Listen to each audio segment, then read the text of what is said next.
Hi, I'd like to tell you a love story.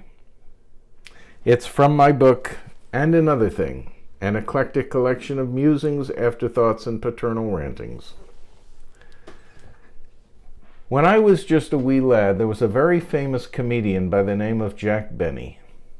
Jack Benny was a big star on radio, television, and movies in the 1930s, 40s, 50s, and even into the early 60s. His comedy persona was that of an extremely stingy guy.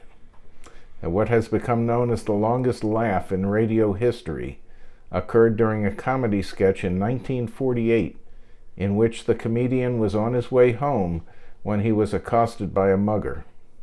The guy stuck a gun in Benny's ribs and demanded, "Your money or your life?"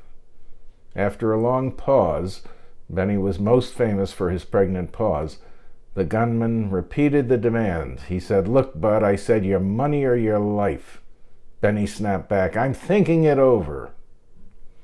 Jack Benny was loved the world over, and his gentle, straight man form of comedy has been imitated by many comedians since.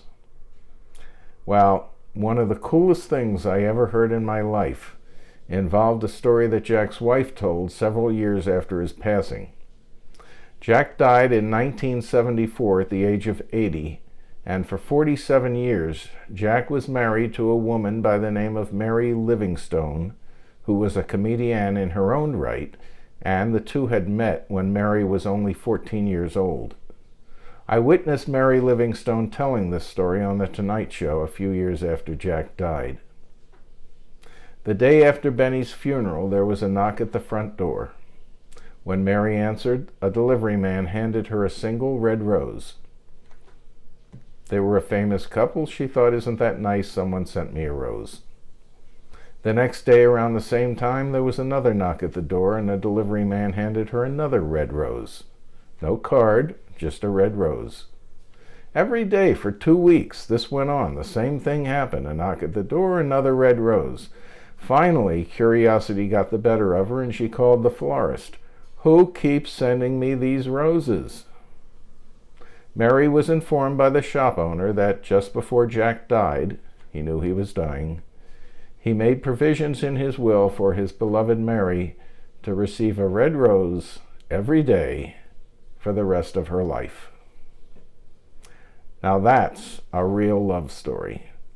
Benny had found a way, and had the means, to tell his wife that he loved her every day, even after his death. And that was the coolest thing I had ever heard. Jack Benny, you rock, baby. Mary Livingstone died on June 30th, 1983, and was buried in Los Angeles next to Jack.